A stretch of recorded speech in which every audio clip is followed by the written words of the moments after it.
इस समय दुनिया भर की कई सारी सरकारें और अरबपति अपनी निजी जानकारी जैसे password, bank details, social network numbers को हमेशा के लिए लॉक कर एक तिजोरी में रख रहे हैं, जिसकी चाबी किसी के पास नहीं है। पर वो ऐसा क्यों कर रहे हैं? ऐसा इसलिए हो रहा है क्योंकि उनका मानना है कि आज से 20 से 25 सालों में एक ऐसा क्वांटम कंप्यूटर आएगा जो किसी भी लॉक के पासवर्ड को डिक्रिप्ट कर तोड़ देगा, और इस तरीके को स्टोर नाउ डिक्रिप्ट लेटर या SNDL कहते हैं। और ये करना सही भी है क्योंकि आज मौजूदा जानकारी की जरूरत हमें कई दशक बाद भी पड़ सकती है, जैसे इंडस्ट्रीज और मेडिकल्स में की गई रिसर्चेस, गवर्नमेंट इंटेलिजेंस के टॉप सीक्रेट्स।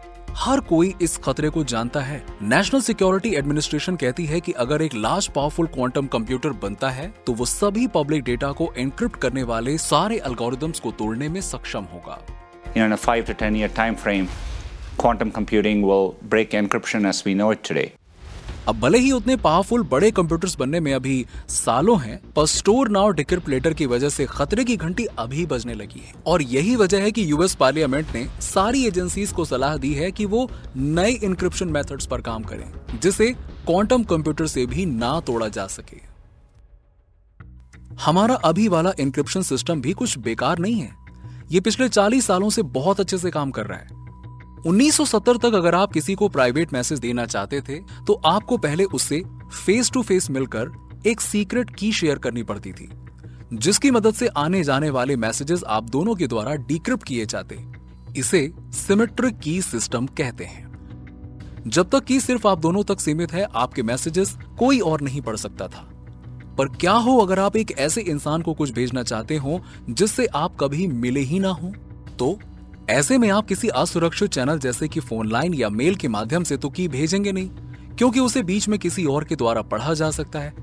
यही ध्यान में रखते हुए 1977 में 3 साइंटिस्ट रिवेस्ट, शामिर और एडलमैन ने एक कमाल का एन्क्रिप्शन मेथड खोज निकाला, जिसे आज इन्हीं के नाम RSA से जाना जाता है।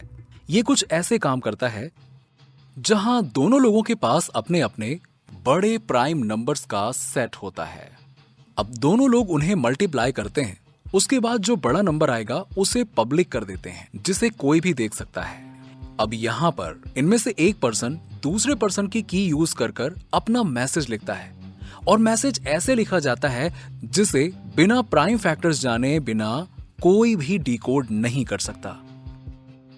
इसे एसिमेट्रिक की सिस्टम कहते हैं, क्योंकि यहाँ इंक्रिप्शन डिक्रिप्शन के लिए 2 की यूज हो रही हैं। इस मैसेज को मैं जिसे भेजना चाहता हूं उसके लिए समझना आसान होगा, पर कोई और बिना इस की के फैक्टर्स को निकाले बिना कभी मैसेज नहीं पढ़ पाएगा।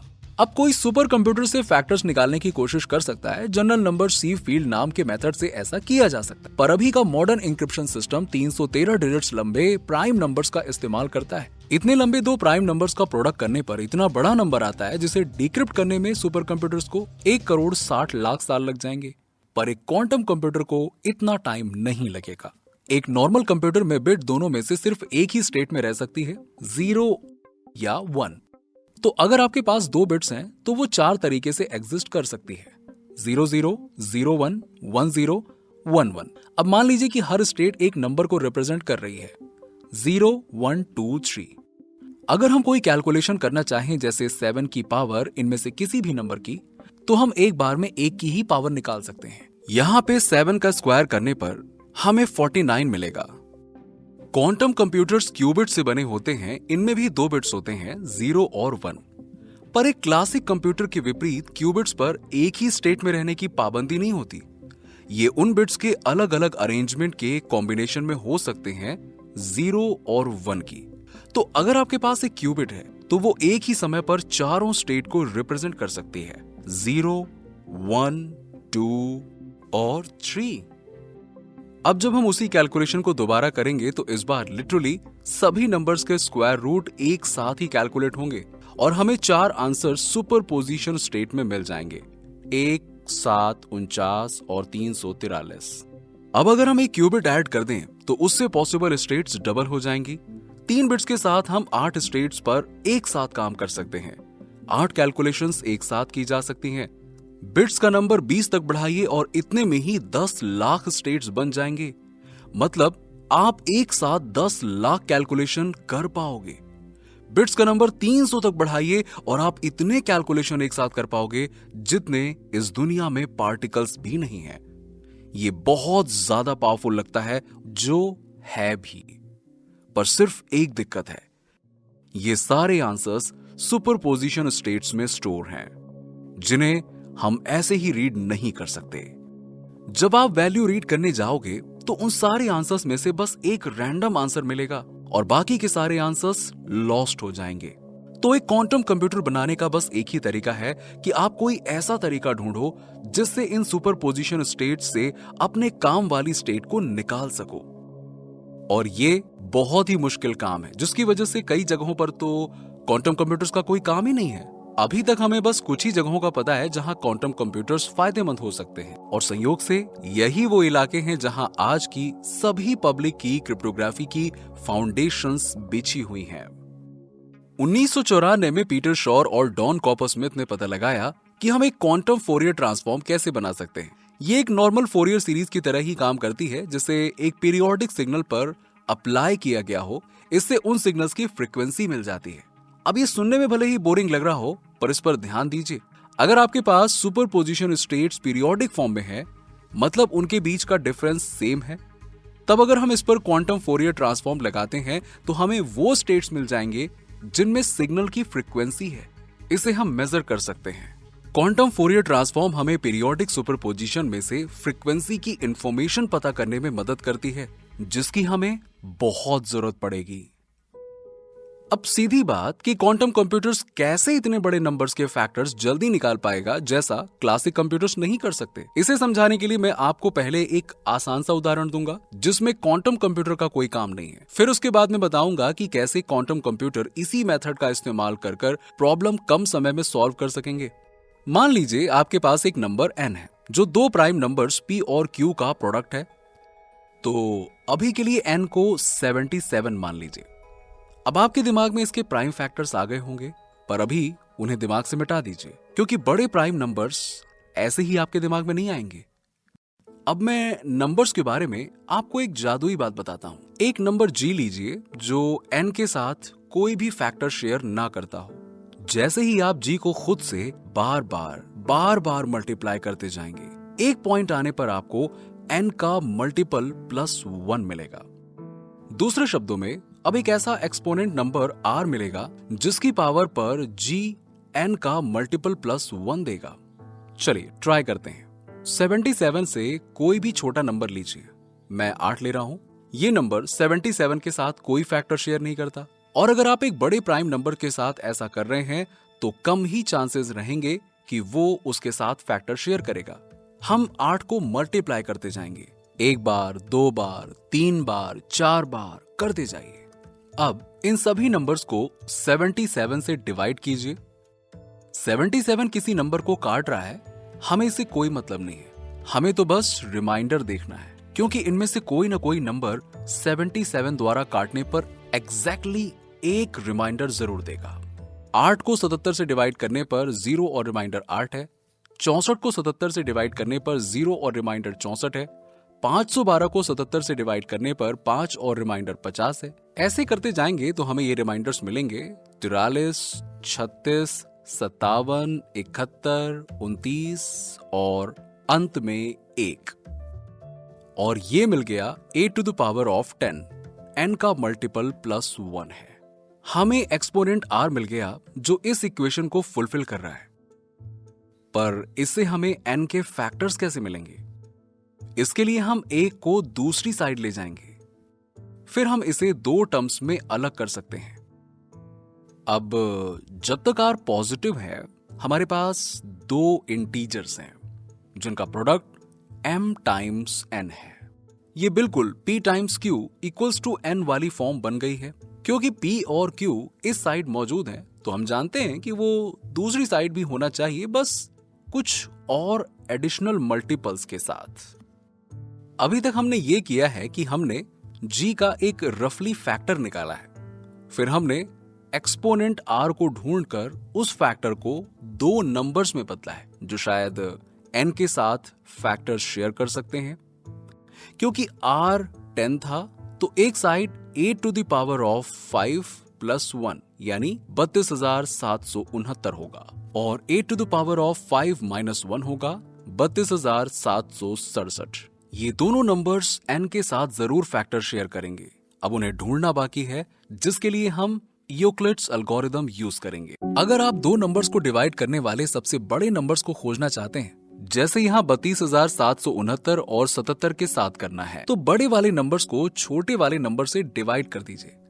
32,769 को 77 से डिवाइड करने पर 425 और रिमाइंडर 44 मिलता है। फिर छोटे वाले नंबर को रिमाइंडर से डिवाइड कीजिए और इसे दोहराइए। इस बार 77 को 44 से डिवाइड करने पर रिमाइंडर 33 मिलता है। यही दोबारा कीजिए। 44 को 33 से डिवाइड करने पर 11 रिमाइंडर मिलेगा। फिर 33 को 11 से डिवाइड करने पर 3 और रिमाइंडर 0 मिलेगा। जब रिमाइंडर 0 आता है, तब डिवाइड करने वाला नंबर उन दो नंबर्स का कॉमन फैक्टर होता है जिनसे आपने शुरुआत की थी, जो यहाँ 11 है, और ये 77 और 32,769 दोनों का फैक्टर है। आप ऐसा दूसरे प्राइम नंबर्स के साथ कर सकते हैं या सिंपली 77 को 11 से डिवाइड कर सकते हैं। ऐसे आपको दूसरा प्राइम नंबर मिल जाएगा। अब देखते हैं हमने अब तक क्या सीखा। तो अगर आप एक नंबर के p and q prime factors को निकालना चाहते हैं, तो पहले ऐसे ही कोई भी नंबर g ले लीजिए। फिर देखिए उसे कितनी बार खुद से मल्टीप्लाई करने पर n का मल्टीपल प्लस 1 आएगा, और फिर जो नंबर आया है उससे दो नंबर्स निकालिए जो प्रोबेबली आपके नंबर के साथ फैक्टर शेयर करेंगे, और अंत में उन दो नंबर्स और n के बीच शेयर्ड फैक्टर्स को निकालने के लिए यूक्लिड्स मेथड का यूज कीजिए, जिससे आपको p और q मिल जाएगा। इसे करने के लिए किसी क्वांटम कंप्यूटर को बुलाने की जरूरत नहीं है, पर एक क्लासिक कंप्यूटर पर यह मेथड जितना ही स्लो है, वहीं एक क्वांटम कंप्यूटर सेकेंड स्टेप को फास्ट कर सकता है, जहां हम g के एक्सपोनेंट को ढूंढ रहे थे जो n के मल्टीपल से एक ज्यादा हो। ऐसा क्यों है, ये जानने के लिए चलिए हमारे एग्जाम्पल पर दोबारा नजर डालते हैं, जहां 8 की पावर 10 ने एक रिमाइंडर दिया था। चलिए देखते हैं क्या होगा अगर हम 10 से आगे जाएं। 8 की पावर 11, 12, 13 ऐसे ही बढ़ाने पर क्या होगा? अगर देखें तो हमें 8, 64, 50, 15, 43, 36 जैसे रिमाइंडर्स मिलेंगे और अंत में फिर 1 मिलेगा। रिमाइंडर्स बार बार रिपीट होते हैं एक साइकिल में। देखिए, जिस नंबर ने रिमाइंडर 1 दिया है वो पहले वाले एक्सपोनेंट नंबर से 10 नंबर बाद आया है। तो अब हम जानते हैं हर 10वां एक्सपोनेंट नंबर रिमाइंडर 1 देगा। 10 की पावर किसी भी नंबर से बढ़ाएं, उसका एक्सपोनेंट n मल्टीपल प्लस 1 देगा। एक और बात ध्यान देने वाली है कि आप कोई भी रिमाइंडर उठाइए, नेक्स्ट टाइम जब वो रिमाइंडर मिलेगा तो एक्सपोनेंट का नंबर 10 से बढ़ गया होगा। और सिर्फ 1 से ही नहीं, आप किसी भी दो रिमाइंडर्स के बीच डिफरेंस देखकर ही उस एक्सपोनेंट को खोज सकते हो, जिससे मल्टीपल ऑफ n+1 मिलेगा। यहां मैंने रिमाइंडर्स को लॉग टेबल पर रख दिया है, जिससे आप देख सकें ये पीरियोडिक फॉर्म में है और 10 नंबर का गैप है। अगर मैं कोई और नंबर लेता, जैसे 8 की जगह 15, फिर पीरियड भी डिफरेंट होता और रिमाइंडर्स भी डिफरेंट आते, पर 1 के रिमाइंडर्स जरूर मिलते। पर ऐसा क्यों है? यहां पर एक बात साफ है कि ये खुद को दोहराने वाला पैटर्न है। तो चलिए बिगिनिंग पर चलते हैं। किसी भी नंबर को 0 की पावर करने पर रिमाइंडर 1 आएगा, तो ये पहला 1 का रिमाइंडर है और यहां दोहराने पर ये वापस आना चाहिए, इसीलिए 1 जरूर आता है। अब हम भी लार्ज नंबर के प्राइम फैक्टर्स निकालने के लिए क्वांटम कंप्यूटर का इस्तेमाल कर सकते हैं। पहले हम क्यूबिट्स को 2 सेट्स में अलग कर देते हैं। पहले सेट में हम सुपरपोजिशन स्टेट को ऐसे भरते हैं कि पहली में 0, दूसरी में 1, तीसरी में 2, चौथी में 3, फिर 4, फिर 5, फिर 6, 7, 8, 9 ऐसे ही 10 की पावर 1234 तक करते जाते हैं। हाँ, ये बहुत ज्यादा स्टेट्स हैं, पर हमारे पास परफेक्ट क्यूबिट्स होती तो बस 4100 की ही जरूरत पड़ती। दूसरे सेट में भी बराबर मात्रा की क्यूबिट्स हैं और अभी के लिए इसके सारे स्टेट्स में 0 है। एक नंबर सोचिए g, जो n के साथ प्रोबेबली फैक्टर शेयर ना करता हो। अब हम g पर पहले सेट में भरी क्यूबिट्स के नंबर्स की पावर लगा देते हैं, फिर हम उसे n से डिवाइड कर देते हैं और रिमाइंडर्स को दूसरे सेट की क्यूबिट्स में स्टोर कर देते हैं। सेट 1 को अभी ऐसे ही छोड़ देते हैं। हमारे पास अब सारे नंबर्स हैं जिनसे हमने शुरुआत की थी और रिमाइंडर सुपरपोजिशन स्टेट है, जो g की पावर उन नंबर से रेस कर n से डिवाइड करने पर आए हैं। इस तरह हमने 2 क्यूबिट्स के सेट एंटेंगल कर दिए हैं। हम ऐसे ही सुपरपोजिशन रीड नहीं कर सकते। किया तो कोई भी रैंडम वैल्यू मिल जाएगी, पर हम एक काम कर सकते हैं। हम पूरी सुपरपोजिशन को रीड करने की जगह सिर्फ रिमाइंडर्स वाली को करें तो हमें एक रैंडम रिमाइंडर मिल जाएगा। ये रिमाइंडर हर बार वहां नहीं होगा, ये साइकिल के रिपीट होने पर बार बार आएगा। इसे पहले वाले एग्जाम्पल से कंपेयर करते हैं, और जहां n 77 और g 8 था। अब मान लीजिए कि रैंडम रिमाइंडर 15 आया है। ये सुपरपोजिशन में मल्टीपल स्टेट्स में होगा, क्योंकि मल्टीपल एक्सपोनेंट ने ये सेम रिमाइंडर दिया होगा, जैसे एक्सपोनेंट 4, 14, 24, 34 एंड सो ऑन। अब इनके बीच का डिफरेंस 10 है, जो वैल्यू हमारी इक्वेशन में एक्सपोनेंट है। इसीलिए आमतौर पर एक रिमाइंडर रीड करने के बाद हमारे पास उसी सेम रिमाइंडर की बाकी स्टेट्स बचेंगी, और इनके एक्सपोनेंट नंबर के बीच का डिफरेंस सेम होगा, जो है r। यही नंबर हम ढूंढ रहे हैं। क्योंकि रिमाइंडर सेम है, हम इसे जरा साइड रख देते हैं। अब हमारे पास एक पीरियोडिक सुपरपोजिशन स्टेट है, जिसका हर टर्म एक दूसरे से सेम डिस्टेंस r से दूर है। अगर हम यहाँ क्वांटम फोरियर ट्रांसफॉर्म लगाएं, मैं यहाँ सिंप्लीफाई कर रहा हूं, तो हमारे पास 1/r की स्टेट्स बचेंगे। अब बस हमें सुपरपोजिशन स्टेट रीड करनी है, जिससे हमें 1/r मिलेगा, जिसे उल्टा करने पर हमें r मिल जाएगा, और क्वांटम कंप्यूटर का काम यहाँ पे खत्म। अब जब तक r इवन आता है, हम उसका यूज कर अपने रैंडमली चूजन नंबर से 2 ऐसे नंबर बना सकते हैं जो प्रोबेबली n के साथ फैक्टर शेयर करते हैं। अब जब तक ये नंबर खुद n से मल्टीपल नहीं है, हम इसके फैक्टर्स निकालने के लिए यूक्लिड्स मेथड का यूज कर सकते हैं। इन सब में बस कुछ हजार परफेक्ट क्यूबिट्स की जरूरत पड़ेगी, लेकिन अभी हमारे पास परफेक्ट क्यूबिट्स नहीं है, इसलिए हमें ज्यादा क्यूबिट्स यूज करनी पड़ती हैं उतनी ही इंफॉर्मेशन स्टोर करने के लिए। 2012 में अनुमान लगाया गया था कि RSA इंक्रिप्शन को तोड़ने के लिए कम से कम 1 अरब क्यूबिट्स लगेंगी। 5 साल बाद ये नंबर 23 करोड़ तक घट गया, और 2019 तक टेक्नोलॉजी में और इम्प्रूवमेंट के बाद ये नंबर बस 2 करोड़ रह गया। तो अब 2023 में हमारे पास कितने क्यूबिट्स का कंप्यूटर है? IBM के क्वांटम कंप्यूटर्स को देखें तो अभी तक हम उस नंबर के करीब भी नहीं हैं, पर प्रोग्रेस एक्सपोनेंशियल है। तो बस सवाल ये रह जाता है कि ये दोनों कर्व्स कब पहली बार आपस में मिलेंगे, जिनसे सारे पब्लिक की एल्गोरिथम्स टूट जाएंगे। क्योंकि हम इस खतरे को बहुत पहले से जानते हैं, इसीलिए साइंटिस्ट ऐसे इंक्रिप्शन मेथड्स खोज रहे हैं जो दोनों नॉर्मल और क्वांटम से तोड़ा ना जा सके। 2016 में national institute of science and technology NIST ने ऐसे इंक्रिप्शन मेथड्स खोजने के लिए एक कंपटीशन भी रखा था जो क्वांटम कंप्यूटर से तोड़े ना जा सके। इसमें पूरी दुनिया से क्रिप्टोग्राफर्स ने 82 सबमिशंस दिए थे। इन पर काफी टेस्टिंग हुई, कुछ खराब भी निकले, और फिर जुलाई 2021 में निस्ट ने 4 एल्गोरिदम को अपने क्वांटम प्रूफ इंक्रिप्शन मेथड के स्टैंडर्ड में शामिल किया। तो इनमें ऐसा क्या है? इनमें 3 मेथड लैटिसेस की मैथ्स पर बेस्ड थे। 2D प्लेन में चलिए एक एग्जांपल लेते हैं। 2 वेक्टर लीजिए R1 और R2। इन वेक्टर को इनके इंटीजर मल्टीपल से ऐड करने पर, जैसे 3 times R1 and 2 times R2, आपको 2 अलग अलग पॉइंट्स मिलेंगे। इन वेक्टर्स को अलग अलग तरीके से कंबाइन कर आपको जो सारे पॉइंट्स मिलते हैं, इसे ही कहते हैं लैटिस। अब मैं आपको एक पॉइंट C देता हूं, आपको बताना है कि इन 2 वेक्टर्स में से कौन से कॉम्बिनेशन का पॉइंट C के सबसे पास होगा। यहां तो काफी क्लियरली दिख रहा है। R2 को पॉजिटिव डायरेक्शन में दुगना कीजिए और R1 को नेगेटिव डायरेक्शन में। आसान है ना? पर ये R1 R2 इकलौते ऐसे वेक्टर नहीं हैं जिनसे ये लैटिस बन सकता है। जैसे वेक्टर B1 और B2 को देखिए, ये भी सेम लैटिस ही बना रहे हैं। अब अगर मैं आपसे सेम क्वेश्चन पूछूं कि B1 और B2 के किस कॉम्बिनेशन का पॉइंट C के सबसे क्लोज होगा, अब ये थोड़ा कठिन लग रहा है ना? पर क्यों?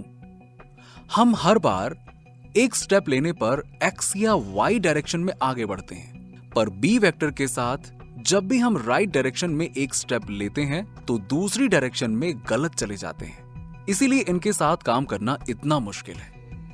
अंत में हमें 8 B1 और 6 B2 के कॉम्बिनेशंस लेने पड़ते हैं C तक पहुंचने के लिए।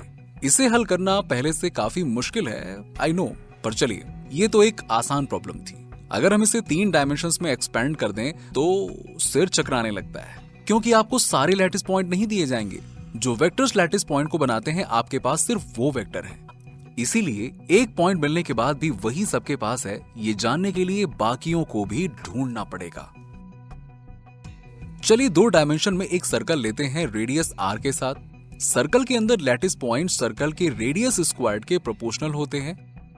एक और डायमेंशन बढ़ाइए और स्फेयर के अंदर लैटिस पॉइंट r क्यूब्ड के प्रोपोर्शनल हो जाएंगे। बस ये देखते जाइए कि डायमेंशंस के बढ़ने के साथ लैटिस पॉइंट कितनी तेजी से बढ़ते हैं। इसके जैसे 3 डायमेंशंस वाली वेक्टर प्रॉब्लम्स को तो आपका कंप्यूटर चुटकियों में झेल लेगा, यहाँ तक कि 100 डायमेंशंस को भी। पर जिन इंक्रिप्शन मेथड की बात चल रही है, उनमें हम 1000 डायमेंशंस यूज करने की सोच रहे हैं। उनमें एक वेक्टर को राइट डायरेक्शन में ले जाइए और आप लगभग 999 डायरेक्शन में गलत जा रहे होंगे। एक छोटी जीत और आप सब कुछ हो रहे हैं। इतने डायमेंशंस के साथ क्लोजेस्ट पॉइंट निकालना बेहद ही मुश्किल है पावरफुल कंप्यूटर्स के लिए भी, जब तक एक परफेक्ट वेक्टर्स का सेट आपके पास ना हो। तो भला इसे इंक्रिप्शन में कैसे यूज कर सकते हैं? चलिए अपने 2 डायमेंशन एग्जांपल पर वापस चलते हैं। मान लीजिए दोनों लोगों के पास परफेक्ट वेक्टर का सेट मौजूद है, जिससे ये लैटिस बन रहा है। वो सिर्फ अपने लैटिस को पब्लिकली अवेलेबल करते हैं ऐसे वेक्टर के साथ जिनके साथ काम करना मुश्किल है। अब अगर मुझे किसी को कुछ भेजना है तो मैं उनके लैटिस का एक पॉइंट लूंगा, जैसे मान लीजिए पॉइंट 7 रिप्रेजेंट कर रहा है। अब 7 भेजना है तो मैं इस पॉइंट को रैंडमली थोड़ा इधर उधर कर दूंगा। मेरा मैसेज डायरेक्ट उस पॉइंट पर नहीं है, उसके आसपास होगा। अब मेरे दोस्त को वो मैसेज पढ़ने के लिए उसका क्लोजेस्ट लैटिस पॉइंट निकालना पड़ेगा। 1000 डायमेंशन के लैटिस में ऐसा करना बहुत मुश्किल है, जब तक आपके पास एक परफेक्ट वेक्टर का सेट नहीं है, जो कि मेरे दोस्त के पास तो है। इसीलिए उसके लिए आसान है, बाकी सबके लिए नहीं। अभी तक हमें जितना पता है उसके अनुसार इसे सॉल्व करना नॉर्मल और क्वांटम कंप्यूटर्स दोनों के लिए आसान नहीं है। पर्दे के पीछे कई सारे रिसर्चर्स, मैथमेटिशियंस और क्रिप्टोग्राफर्स इस पर काम कर रहे हैं और वो आपका डेटा सीक्रेट जरूर रखेंगे। ये वो अनसुने योद्धा हैं जिनके कारण हम सुरक्षा के साथ टेक्नोलॉजी का लुत्फ उठा पाते हैं।